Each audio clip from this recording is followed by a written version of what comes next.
buscamos la verdad siempre. A ver, este 18 se espera una gran movilización de la Central de los Trabajadores Argentinos, las dos CTA, por supuesto convoca a la CGT, que es la mayoritaria, y una nueva expresión de rechazo o repudio a la llamada ley de flexibilización laboral. Uno podría decir que hoy el salario real en la Argentina es uno de los más bajos y más castigados y es de algún modo el ancla para sostener la inflación en niveles que están muy parecidos en algún punto a los de 2015, cuando Cristina se fue, ¿no? Era realmente muy parecida el número, 2.5, 2.7. ¿Sí? En el medio pasaron un montón de cosas, muchísimas cosas. Pero bueno, esta convocatoria, sin duda, va a poner nuevamente, ¿no?, en colisión los intereses del gobierno con los intereses del sector del trabajo organizado, del movimiento sindical argentino. Peligran los convenios colectivos de trabajo, peligra el modelo sindical en sí, que es único en el mundo, y hay algunas experiencias. Yo les quiero recomendar un libro se llama Aceiteros, de Pablo Weisberg, porque allí él relata y cuenta un tipo de sindicalismo que en general, y esto creo que es importante destacar, le ha dado posibilidades a través de los convenios colectivos, de una lucha consecuente, a los trabajadores del sector, de tener sueldos muy dignos en un país donde la mayoría de las dirigencias sindicales se entregaron a los deseos del gobierno de tener paritarias cero o paritarias con techo, ¿no? Y eso me parece que es muy destacable. Pablo Weisberg en el libro obviamente rescata esta conciencia de clase de los sectores que dirigen Aceiteros, y lo tenemos a Pablo en línea para que nos cuente un poquito qué es lo que él advirtió, qué lo motivó a hacer esta obra, y esencialmente si cree que este tipo de sindicalismo tiene alguna proyección o es simplemente un caso excepcional. Pablo, ¿cómo te va? Aquí Roberto Caballero, Marco Cittadini y la doctora Salvo, te saludamos de la Radio de las Madres. ¿Cómo estás?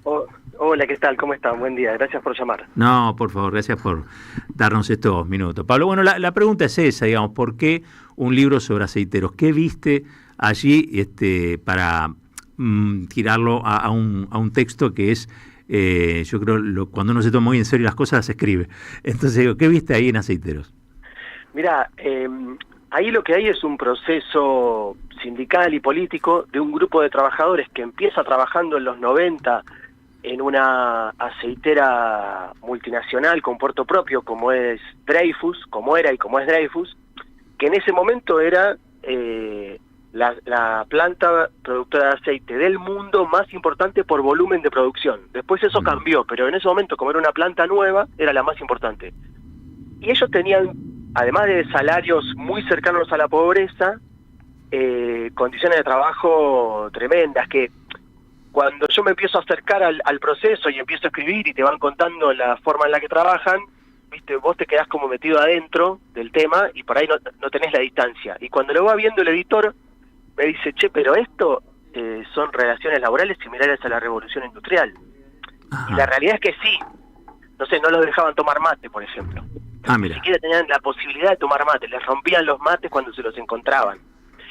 Esos trabajadores se empiezan a organizar y se dan una serie de situaciones distintas, se van cruzando con otros dirigentes sindicales, con asesores legales, o sea, abogados laboralistas, y así llegan hasta 2004, sin poder lograr realmente mejoras. Y la apertura de paritarias libres que se genera en 2004 a partir de un proceso político que viene de la crisis de 2001, un gobierno que necesita generar ciertas condiciones para la redistribución de la riqueza, ellos logran empezar a dar una pelea anclados en el concepto del salario mínimo vital y móvil, según lo plantea la Constitución Nacional y la ley de contrato de trabajo, hacen su cálculo de cuánto necesita un obrero para vivir dignamente y cubrir las 9 necesidades que establece la ley de contrato de trabajo, y empiezan a dar una pelea parados en la lucha, en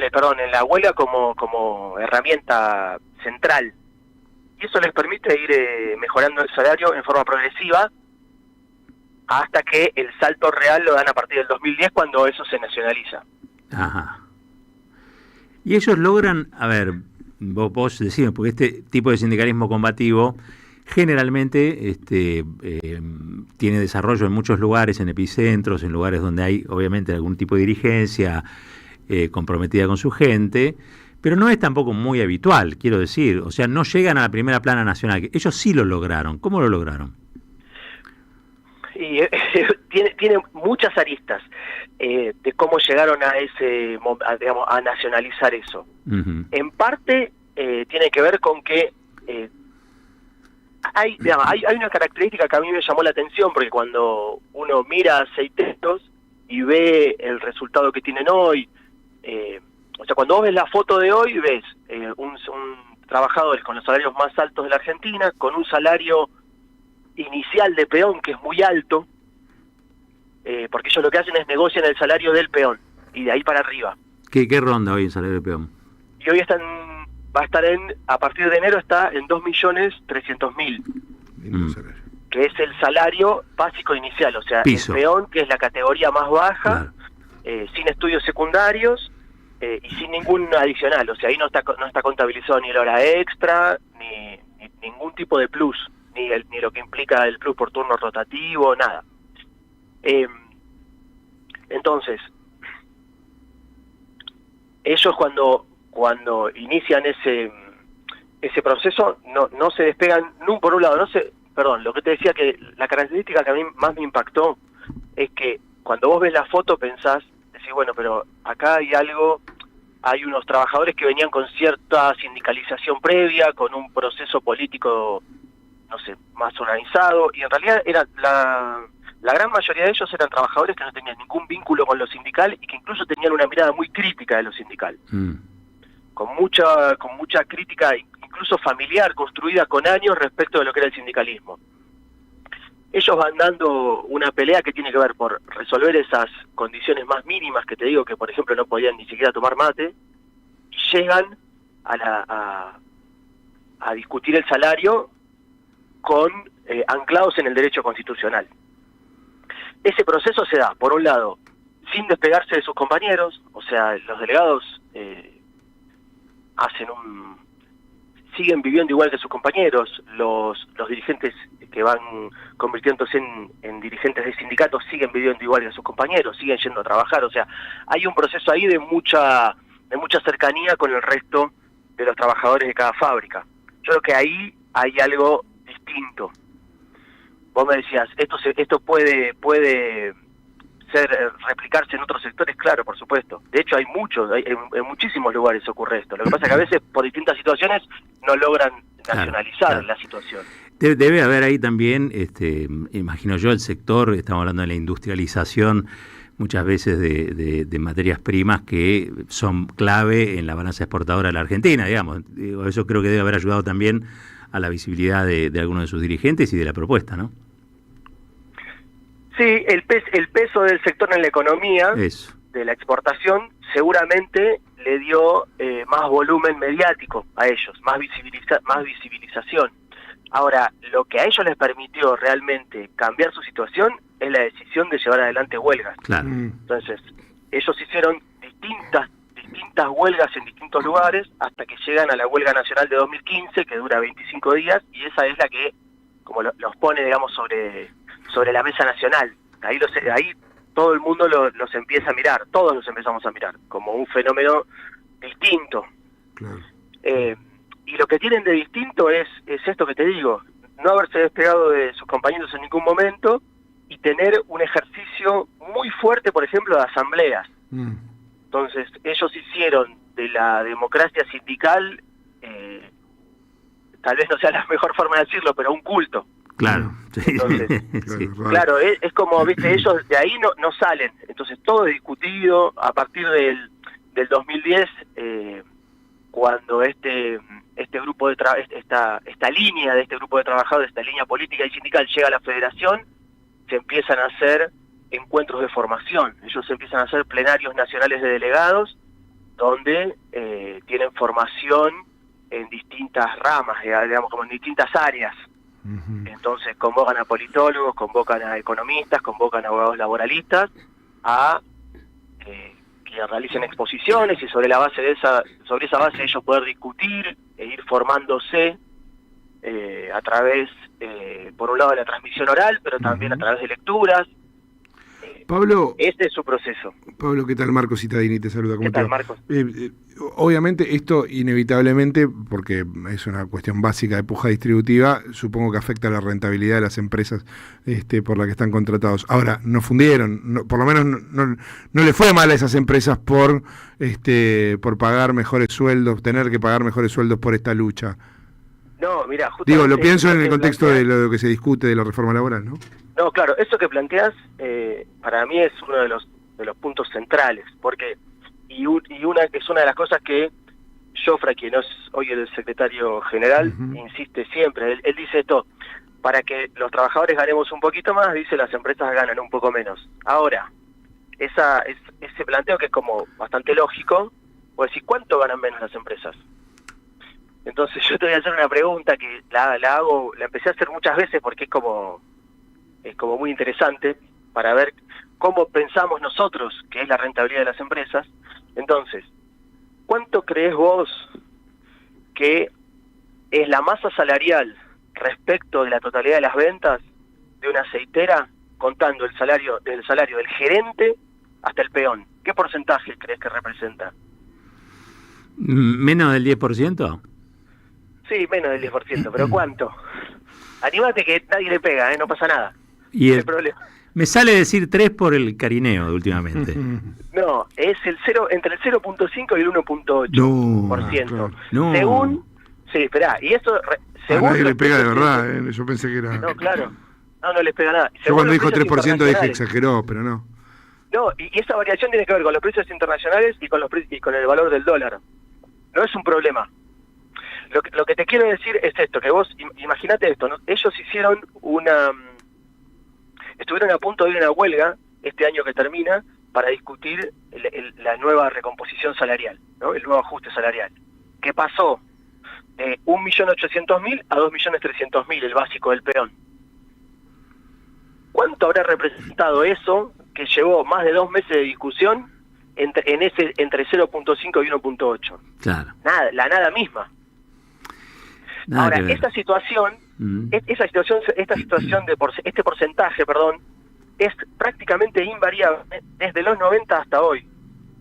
Cuando un operador de planta, que es el rango más alto, la categoría más alta, ganaba unos $700 por la convertibilidad. Claro. ¿Me explico? Pablo, y pregunta... O sea, por eso lo que quiero marcar acá es que no Sí. es un problema del sector de la economía. No, Porque claro, ya entendí. Es una modalidad que persigue, en base a las herramientas históricas de la clase obrera, digamos, generar condiciones de mejora constante para sus afiliados. Una preguntita que tiene que ver con la agremiación, digamos, o la sindicalización, o cómo están. ¿Aceitero forma parte de CGT? Sí, claro, forma parte de la CGT, sí. Históricamente. El otro día vi que habían hecho un acto con Aguiar, ¿puede ser, de ATE? Pues sí. Ah, porque quizá ahí se está armando algún tipo de polo nuevo que ponga en discusión estas cosas, ¿no? Pareciera que al conjunto del movimiento sindical, el movimiento obrero organizado, algunas de estas cosas pueden llegar y otras quizás se manejan con otro tipo de práctica, ¿no? Que conocemos también, algunos las llaman burocráticas desde tiempos inmemoriales, quiero decir. Pero bueno, se está dando este debate está cada vez más cerca del conjunto del seno del movimiento obrero organizado. Con eso me parece que vamos cerrando, pero ¿vos crees que esto puede ser un modelo para aceiteros y también para el resto, según lo viste? Mira, Aceiteros viene impulsando ya desde hace, te diría, 2 años, la posibilidad de organizar algún frente sindical que se una para discutir estas cosas, para disputar en realidad contra un modelo económico que lo que propone es una reforma laboral regresiva como la actual, que no tiene un solo artículo, una sola modificación a favor de los trabajadores.